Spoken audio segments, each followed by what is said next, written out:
Takuma is a lonely gamer who plays an MMORPG game as Diablo, the true demon lord. He is accidentally summoned into an alternate world as his MMO character, and his summoners are an elf and cat girl, and they kiss him on his cheeks. They are arguing about who summoned him, but Diablo realizes that he is in the middle of his MMORPG game, Cross Reverie. He commands the girls in his demonic voice to shake each other's hands, and they obey him. He puts a chain around their neck, and now they are officially slaves for him.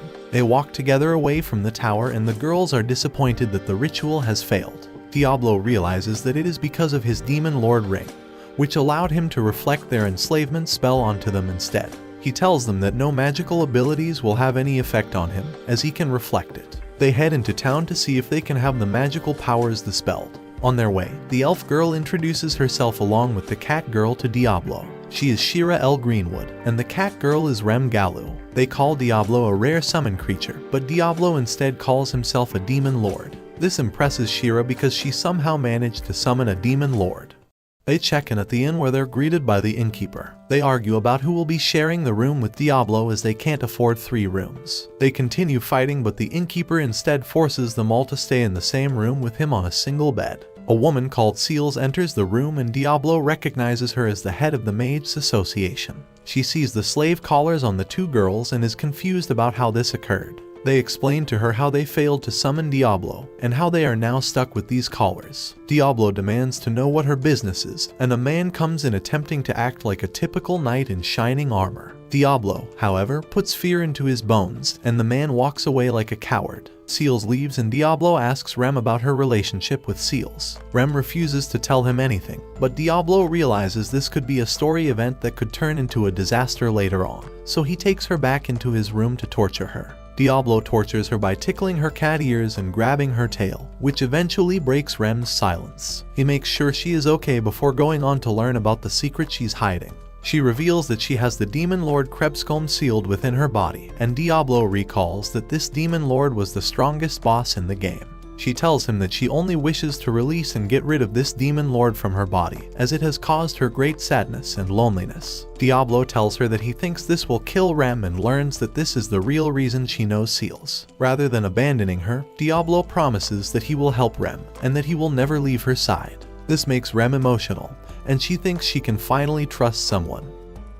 Diablo goes on a walk around town, reflecting about this entire day as he is used to being a lonely person. He is approached by the same guy that was following Seals, and he is ready to fight him. He uses his power to summon a giant red salamander that is level 30. This is a fearsome boss that could destroy the city. However, Diablo realizes that it is way beneath his level, and that it won't pose a single problem. The salamander unleashes a fiery blaze towards Diablo,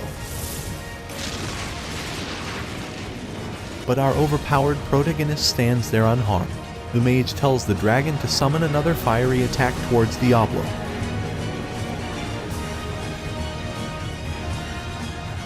However, it does absolutely nothing as he is level 150. He takes out his wand and casts a single explosion that destroys the salamander in its place.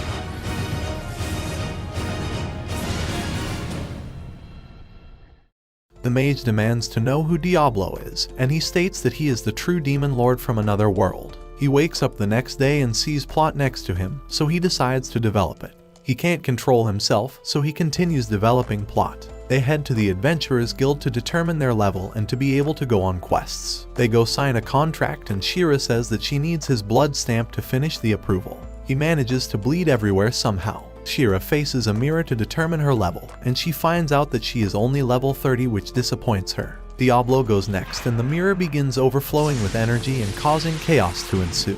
The guild master appears and invites them to her room. She tells them that she has never encountered this before and will likely be unable to offer any quests for Diablo that will suit him. Diablo, however, will still join as he only cares about obtaining rewards so he can continue living with the girls. The guild master decides to assign them to kill a giant snake hidden in the woods. On their way there, they are surrounded by a group of elves, and Diablo casts Burst Rain to set the woods on fire and lure out the people ambushing them. The elves are here to take Shira away with them, but Shira refuses to go back with them as she doesn't want to marry her brother and bear his child. They all aim their bows at Diablo, but they are ineffective. Their leader appears and readies a magical blow.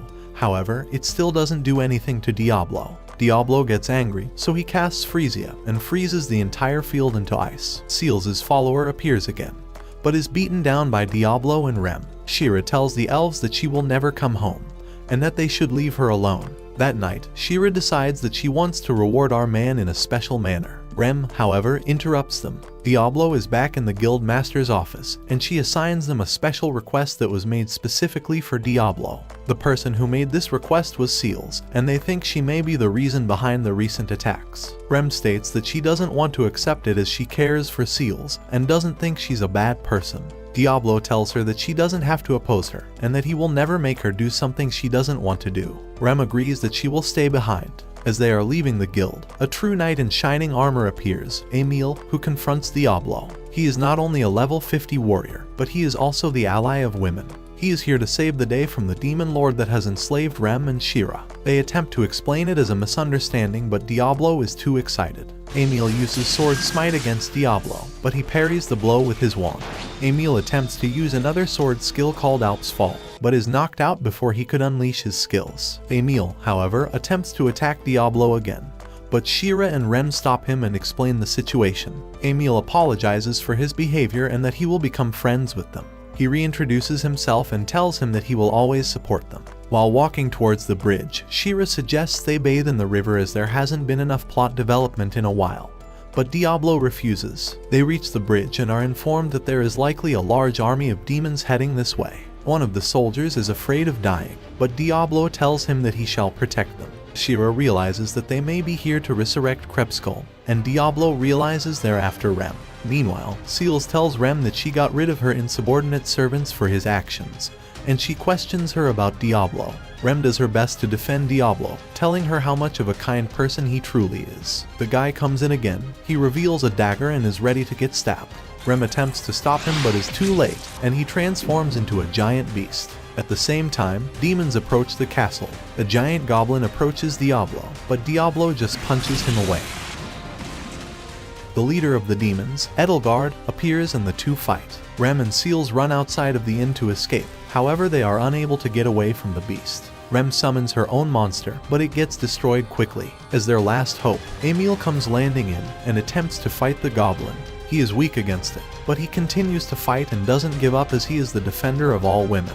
Diablo continues to fight against Edelgard and attempts to show him that his powers are useless against him. Edelgard uses Sacrifice Charge against Diablo,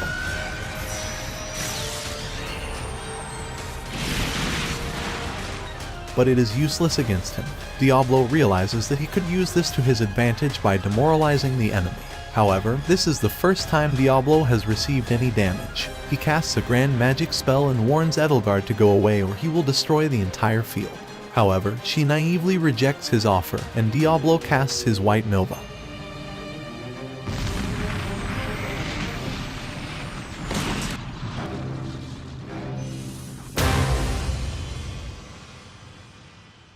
The entire field gets eviscerated. The demon army disappears, but Edelgard has somehow managed to survive. Diablo realizes that Rem is likely in danger, so he casts Return to teleport back to town. Emil is defeated and is about to die, but Diablo comes in to save the day and sends the goblin flying backwards. He thanks Emil for his hard work and assures him that he will protect everyone.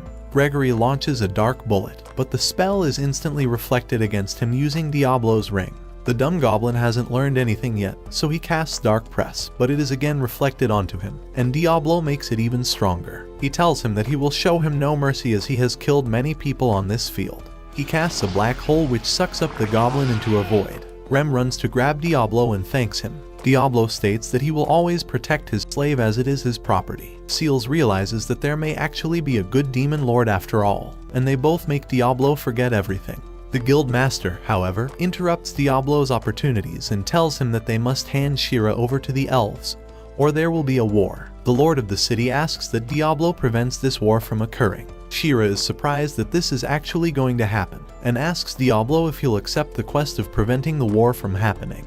Diablo wants to refuse this quest due to the fact that it involves a war being waged. However, the guild master reveals that Shira's brother has put a huge bounty on her head, and this makes Diablo livid. He tells her that he will accept the quest and meet with the Lord of the city. They enter the Lord's manor and are told all the information the guild master has about the Lord. When they arrive, they are introduced to the Lord, and he happens to be a very cold and vicious man.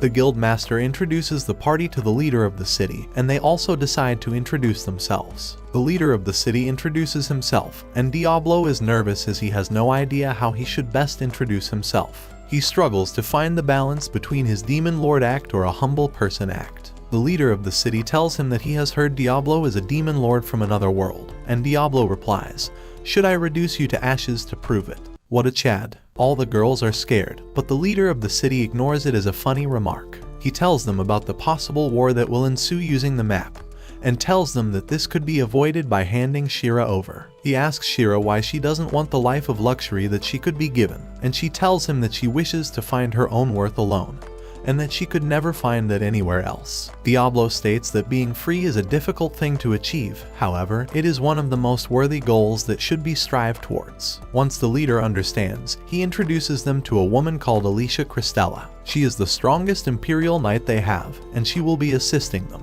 After introducing herself, she hands the guild master a bag of gold as reparations for being unable to assist in the previous battle. Alicia talks with Shira, and has a bonding moment with her as she happens to understand how Shira has felt. Diablo is jealous that Alicia is able to socialize so well. Alicia tells him that she has immense respect towards him for protecting the people from the goblins. Diablo is flustered by this, but realizes that he should avoid talking with her before she reveals his act. He demands that she never speaks frivolously with him again, and Alicia promises that she will obey him.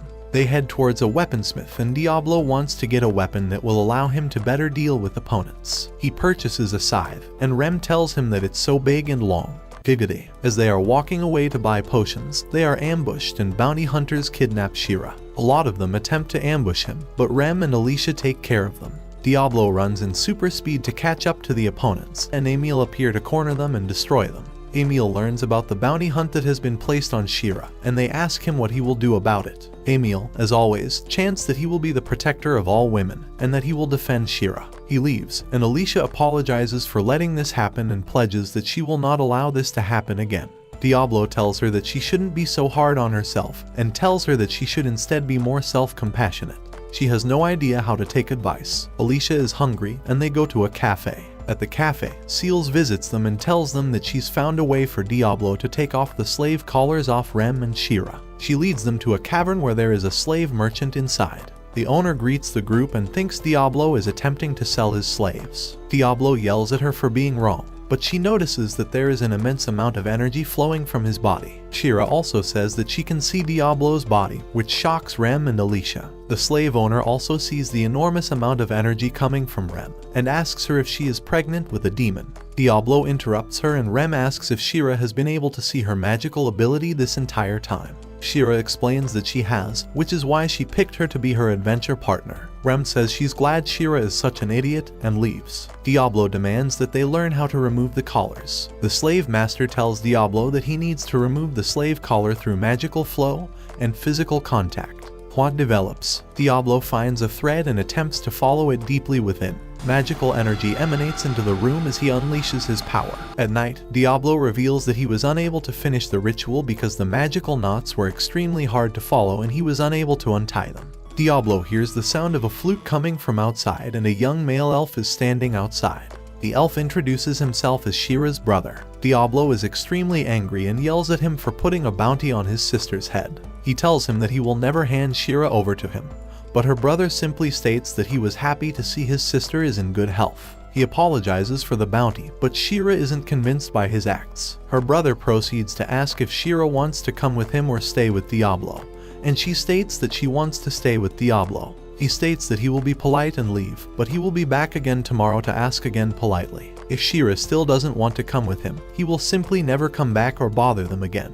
Diablo thinks there's no way Shira would ever think that. At night, Shira stays up talking with Rem, telling her about her dreams. She wishes to open a cafe with them, where Rem is the waitress and Diablo is the server. Rem asks her why they're involved in her dreams, and Shira states that it is because they are her first friends here, and she cherishes them. Rem says she's sorry because she is unable to be part of her plan for now, as she has a burden to deal with. They play with each other and the poor demon lord can't sleep. In the elf territory, Shira's brother sits on top of a tree where he plays his flute. He states that he will have Shira be his again, and that she will bear his child. Diablo has a dream of when he was a child, where two of his friends were playing with him and asked him for stronger equipment in a game. They called him his friend, and the next day he came running to play with them again. However, he just found out they were calling him a weird kid, and that they just used him to get his equipment. Rem and Alicia leave to report about their encounter, and Diablo starts to create a potion to make sure he is prepared for what will come. As he talks with Shira, he hears the flute playing again in the distance, and Shira's mind appears to leave her body. She tells him that she will no longer stay with him, and that she will be leaving home. Shira leaves on a carriage with her brother, but Diablo doesn't ask her. Instead, he goes and lays in his bed, extremely sad about what just happened. If you got to this part, flood the comments section by saying, "I can't believe Shira and Rem are actually goblins," so we can confuse the fake fans together. It'll definitely throw them off. Also, leave a like and subscribe if you're a man of culture who came here for the thumbnail. Thank you for beginning this journey with me, but it doesn't end there. What will happen to Shira who is brainwashed? And what will happen to Rem who has the strongest demon lord inside her? If this video gets enough likes, I will be uploading the next part tomorrow. Till next time.